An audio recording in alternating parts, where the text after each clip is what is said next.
A'udhu billahi minash shaitanir rajim. Bismillah. Wassalamu alaikum. J'espère que vous allez bien les frères et sœurs. Donc, comme l'indique le titre de la vidéo, ça va être une vidéo concernant les imams et le Covid. Donc je vais pas m'exprimer sur cette maladie ou je sais pas quoi.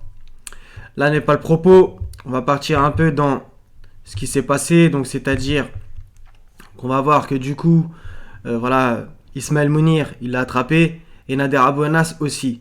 Donc j'ai envie de vous dire, les plus connus, Rachid, Abdelmoneim, Eric Younous, Ismaël Mounir et Nader Abouanas, donc ça fait 5. On pourrait rajouter aussi Hassan Iqiyoussen. Bah, on va dire sur 5, il y en a eu 2 qui l'ont eu quand même. Donc c'est quand même un ratio énorme comparé à la population, etc. Et combien de gens ont attrapé ce truc. Bref, on va passer sur les tests, etc. C'est encore un autre sujet, d'accord? On va partir dans l'histoire officielle. Donc 2 sur 5. Quand même, c'est impressionnant, 2 sur 5. Donc voilà, je pense qu'il y a des signes là-dedans. Donc, Inch'Allah, Nader ou Ismaël, vous allez regarder cette vidéo. Je le souhaite vraiment, par la grâce du Seigneur. Franchement, posez-vous des questions. Donc pourquoi ça vous atteint? Pourquoi ça vous atteint? Vous allez me dire, oui, c'est une épreuve d'Allah. Oui, bien sûr. Mais pourquoi ça vous atteint vous? Est-ce que c'est pas en rapport avec ce que vous avez fait ou surtout pas fait du Coran et ce que vous suivez réellement, c'est-à-dire Bukhari? Donc encore une fois, ça va être un rappel. Et il faut vraiment que vous reveniez au livre. Là, c'est urgent. Donc quand vous étiez sur votre lit d'hôpital, vous invoquiez qui? Allah? Ou alors vous disiez, oh Mohamed, guéris-moi de cette maladie. Posez-vous la bonne question. Est-ce que Bukhari vous a servi à ce moment-là? Ou est-ce que là, vous en remettiez totalement à Allah? Comme la parabole du bateau dans le Coran qu'on va y aller après. Donc, je vais vous faire un rappel avec énormément de versets coraniques. On va voir un peu certaines choses. Donc ça, c'est l'invocation que Rachid avait fait. Donc je ne sais pas exactement de quand ça date. Là, c'est posté le 20 mars 2020, mais c'est pas lui qui l'a posté. Maintenant, ça vient de sa chaîne. Donc ça, c'est l'invocation qui ne sort pas du Coran, comme d'habitude. Au nom d'Allah, je cherche refuge auprès de toi contre tout mal qui pourrait m'atteindre. D'accord? Donc, encore une fois, comme d'habitude, donc je l'ai vu sur un autre site, mais j'ai pas réussi à retrouver le passage. Donc cette vidéo vous permettra d'apprendre cette invocation protectrice contre tout mal quel qu'il soit. À réciter combien de fois? 3 fois le matin et 3 fois le soir. Comme d'habitude, ne dites pas 3. Et après on va me dire que c'est moi qui est parano. C'est sans cesse le chiffre 3 qui revient. Pourquoi 3 fois? Bref, du grand n'importe quoi. Donc ton invocation, en vérité, c'est un plagiat coranique du 9,51. A'udhu billahi minash shaitanir rajim, bismillah. Dis, rien ne nous atteindra en dehors de ce qu'Allah a prescrit pour nous. Il est notre protecteur, c'est en Allah que les croyants doivent mettre leur confiance. D'accord? Donc c'est un plagiat coranique, évident. Donc pourquoi ne pas utiliser le livre? On va voir que Allah parle que ce livre, c'est une guérison. Encore faut-il y croire. Donc, voilà, donc Nader Abouanas, le 11 octobre, on est le 12. Grâce à Allah, je vais mieux de Nader Abouanas. Donc j'avais appris qu'il avait eu ce truc, etc. Donc Nader, t'es vachement affaibli dans la vidéo, ça se voit. Donc voilà, donc j'ai envie de te dire, reviens très vite au Kitab et délaisse la Sunna. Je sais que vous allez sûrement faire comme ça, comme dans la sourate Noé, mais c'est pas grave, moi, Inch'Allah, je fais le job. Donc, ça c'est Ismaël Mounir, le 23 mars, un remède au Covid. Encore une fois, coronavirus, comment y faire face le 16 mars, donc c'était un peu juste avant. Et finalement, le 12 avril 2020, voilà, tu dis que tu l'as attrapé et t'en as guéri. Donc posez-vous les questions. Pourquoi vous l'attrapez? Donc bien entendu, on va le voir dans le Coran, la maladie, ça peut toucher tout le monde, qu'on se comprenne. On va voir ce qu'Allah dit. Comme ça, ce n'est pas avec ma parole. Donc, encore d'autres articles de Nantes à Alger, les musulmans pleurent la mort d'un imam des suites du Covid-19. Ça, c'est posté le lundi 20 avril 2020. Donc, Ahmed Lamri, imam dans une des mosquées de Nantes à l'âge de 44 ans, etc. D'accord? Donc, j'allais vous dire pourquoi ça vous touche, vous les imams. On va dire que pour les gens, en tout cas, vous êtes les plus proches de Dieu. Les savants, les imams, etc. D'accord?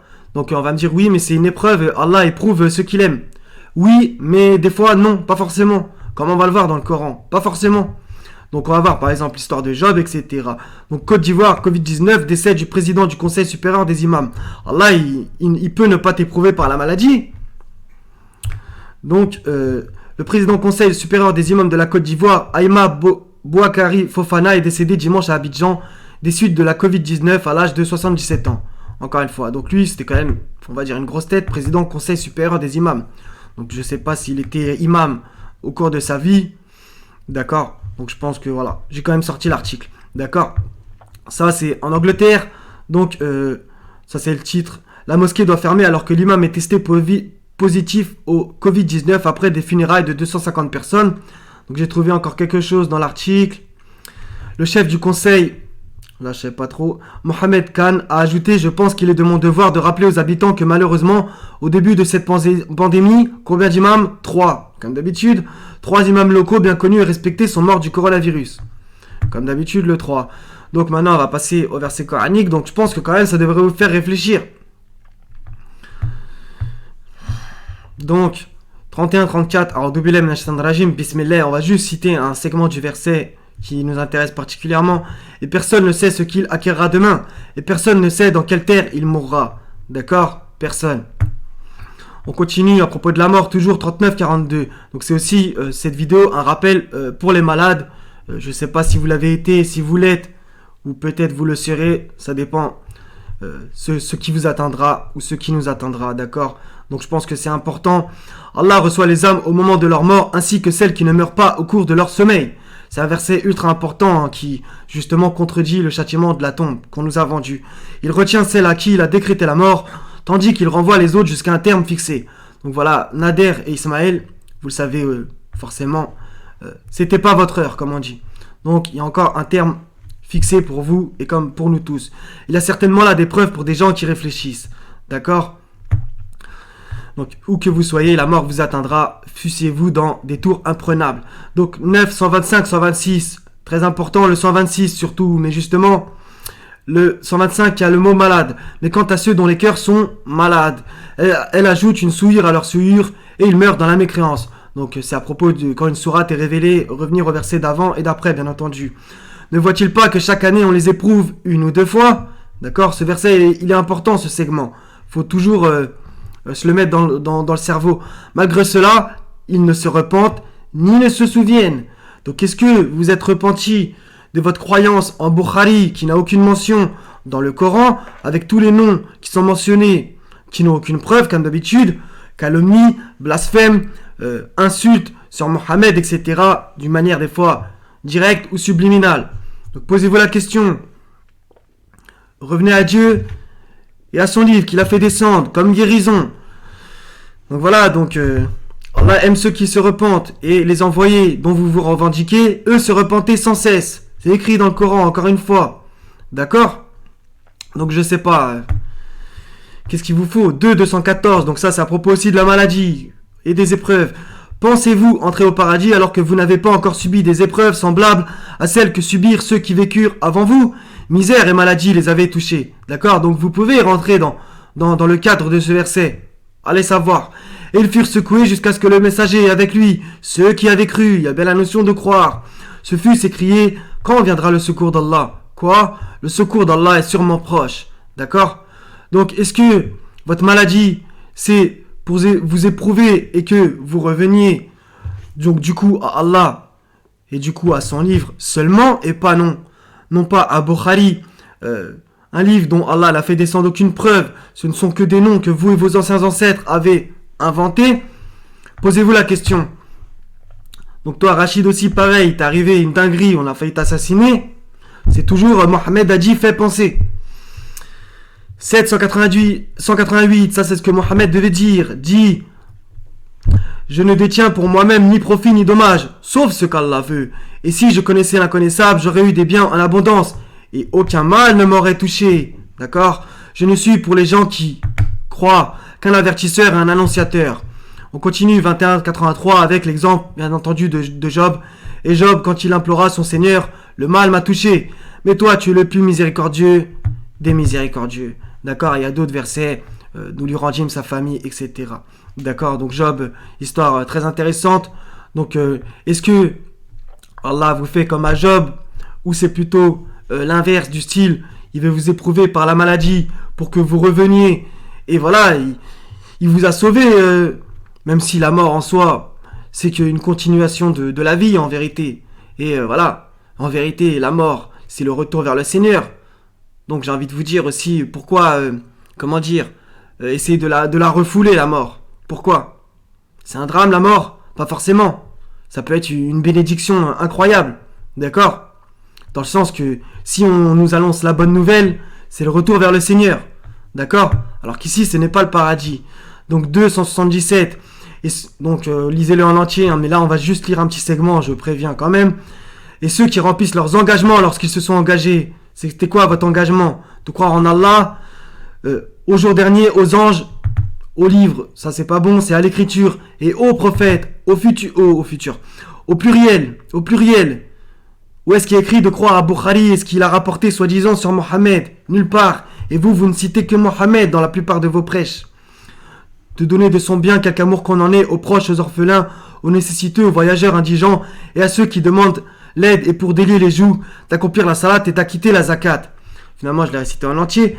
Et ceux qui remplissent leurs engagements. Votre engagement, c'est ça, c'est plus haut. Et c'est notre engagement à tous.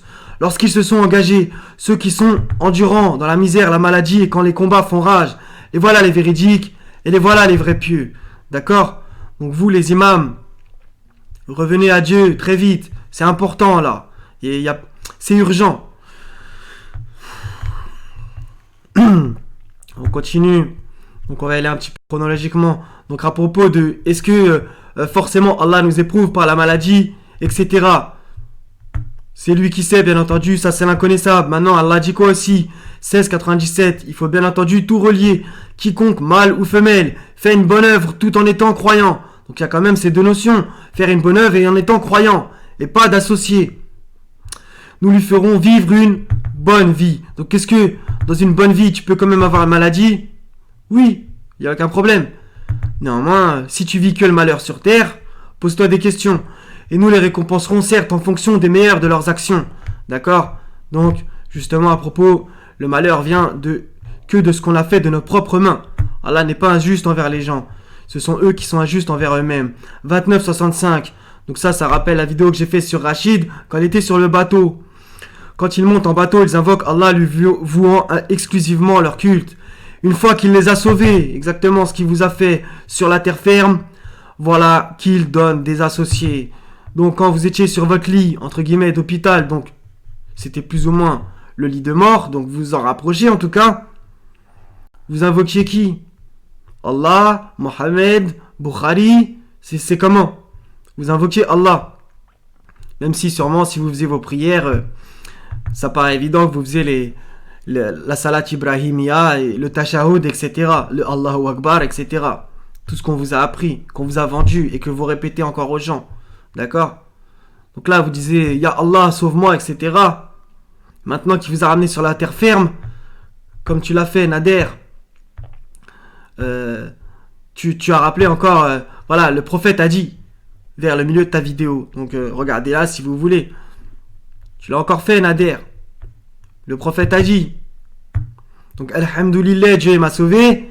Et finalement, voilà, c'est encore... on retourne à Mohamed a dit, fait penser ce qu'on lui attribue, encore une fois.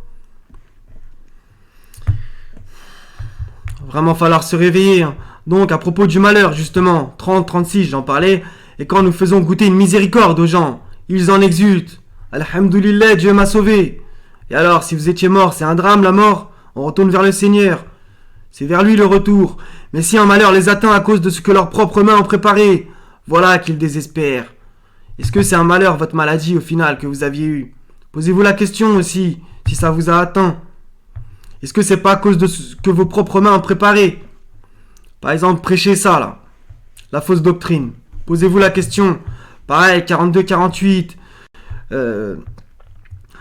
Lorsque nous faisons... Donc là, c'est un segment du verset. Lorsque nous faisons goûter à l'homme une miséricorde venant de nous. Ça rappelle le même verset, hein, le verset d'au-dessus. Il en exulte. Mais si un malheur les atteint pour ce que leurs mains ont perpétré. D'accord? L'homme est alors très ingrat. D'accord? Donc, de 155, 157, on passe justement à ceux qui, par exemple, ont des proches qui sont malades ou qui eux-mêmes sont malades. Et des fois, ça va jusqu'à la mort. Très certainement, nous vous éprouverons par un peu de peur, de faim et de diminution de biens, de personnes et de fruits. D'accord? Ça aussi, c'est, on va dire, une prescription. Mais, qui sait? Peut-être qu'Allah, à certains, peut-être qu'il ne leur fait pas, d'accord? C'est lui qui sait, d'accord? Ça, c'est l'inconnaissable, justement. Et fait la bonne annonce aux endurants. Encore cette notion qui disent quand un malheur les atteint, certes nous sommes à Allah et c'est à lui que nous retournerons. Ceux-là reçoivent des bénédictions de leur Seigneur ainsi que la miséricorde et ceux-là sont les bien guidés. D'accord? Il y a là aussi la notion de bonne guidance. D'accord? Donc voilà. Allah nous éprouve, mais il y en a qui sont plus ou moins éprouvés. Et Allah, s'il veut, il te fait vivre une vie, comme il l'a dit, une bonne vie. Voilà. Et peut-être que tu n'auras jamais de maladie. C'est Allah qui sait. Tout ça, c'est trop compliqué. J'ai pas envie de me lancer là-dedans. Maintenant, c'est pour essayer de vous faire réfléchir, vous les imams, et les frères et sœurs, et moi-même aussi, bien entendu. Donc, maintenant, ça, j'ai envie de m'exprimer là-dessus, parce que souvent, vous dites des invocations hors coraniques, extra-coraniques, en mode, tu la récites, c'est bon, rien ne t'atteindra dans la journée, rien ne t'atteindra dans la vie. Bon, en fait, vous avez cru que c'est des formules entre guillemets magiques. C'est comment? J'ai envie de vous dire, même les versets coraniques, par exemple, et quand je suis malade, c'est lui qui me guérit. Bien entendu, c'est la solution. C'est la solution de s'en remettre à Allah et de dire ce genre de phrase que ses envoyés disaient. D'accord? Maintenant, qui vous dit que vous n'allez pas la réciter pendant 15 ans et votre maladie va durer 16 ans? Vous pensez que Job, éprouvé comme il a été pendant extrêmement longtemps, vous pensez qu'il n'a pas invoqué Dieu? C'est Dieu qui connaît le terme et le début de la maladie et de l'épreuve. D'accord? Et il a bien mentionné la notion d'endurance. D'accord? Donc, ce ne sont pas des formules magiques. Il va vraiment falloir le comprendre, ça aussi. Par exemple, votre délire de vous réciter les 3, comme d'habitude, ne dites pas 3, les 3 dernières sourates, ça y est, vous les appelez les sourates salvatrices, les sourates protectrices. C'est quoi ces façons de faire? C'est Allah qui protège ou c'est ses sourates? Il va vraiment falloir faire une distinction quand même. Il y a le créateur et sa création. Donc ok, c'est la parole d'Allah bien entendu. Maintenant, ce livre que nous avons entre les mains, ça fait partie de sa création. Qu'on se comprenne, c'est sa parole, qu'on se comprenne. Mais c'est aussi une de ses créations. De même que les cieux, la terre, etc. D'accord? C'est en Allah qu'il faut remettre sa confiance. Et c'est pas parce que vous récitez tel et tel verset que ça y est, dans la minute qui suit, c'est fini. Oui, ça peut marcher. Mais arrêtez de vendre des invocations, la plupart du temps, qui sortent de Bukhari ou de votre tête, et qui pourraient, comme ça, guérir les gens. Ça, c'est du vendage de santé. Comme vous vendez le paradis en comme ça, là. Ou les bonnes actions, tu dis 100 fois Alhamdoulilah et ça y est, t'as 1 million de bonnes actions, je sais pas combien. Arrêtez de faire ces trucs-là. Il y en a marre aussi de ça. Ça rappelle les chrétiens quand ils vendaient les indulgences. Tu donnais un billet et c'est bon, t'étais pardonné. C'est vraiment scandaleux. 10,57. Donc arrêtez de faire ça aussi. Ô gens, une exhortation vous est venue de votre Seigneur, une guérison de ce qui est dans les poitrines, un guide et une miséricorde pour les croyants. D'accord? On continue. Donc ça, c'est à propos de la guérison pour les gens, voilà, de leur ventre, etc. Donc c'est à propos des animaux, etc. Donc dans la sourate 16, les abeilles, c'est pas étonnant, Allah parle du miel aussi. 17,82, nous faisons descendre du Coran, en vérité de la lecture, mais bon bref, ce qui est une guérison et une miséricorde pour les croyants. Cependant, cela ne fait qu'accroître la perdition des injustes. 41-44 qui va dans le même sens, donc lisez-le en entier. Dit, pour ceux qui croient, il y a une guidée et une guérison. D'accord? C'est une guérison pour notre cœur. D'accord, les frères et sœurs? Donc voilà, donc revenez à la guérison. Revenez-y, au lieu d'aller dans la maladie. Ça, là. Donc, il y en a marre aussi. Donc posez-vous les questions, les imams, de pourquoi vous êtes touchés par ce genre de choses. Est-ce que c'est une épreuve dans le sens, c'est un bien pour vous, Allah veut vous éprouver pour vous faire rentrer au paradis, ou est-ce que c'est une épreuve pour vous faire revenir à lui, ou d'autres choses que lui-même sait, d'accord? Demandez-vous. Voilà. Quand les meneurs désavoueront les suiveurs à la vue du châtiment, les liens entre eux seront bien brisés. Il y a aussi Surah 2, verset 170. Et quand on leur dit, suivez ce qu'Allah a fait descendre, ils disent non, mais nous suivrons plutôt les coutumes de nos ancêtres. Quoi, même si leurs ancêtres n'avaient rien raisonné et n'étaient pas dans la bonne direction, etc., etc. Seigneur, nous avons obéi à nos chefs et à nos grands. Voilà. Donc les frères et sœurs, soyez bénis. Je vous aime tous pour la face du Seigneur. Wassalamun ala al-mursalin. Walhamdulillahi rabbil alamin. La ilaha illa huwa al-aziz al-hakim. Wassalamu alaikum wa rahmatullahi wa barakatuh les frères et sœurs. À la prochaine, Inch'Allah ta'ala.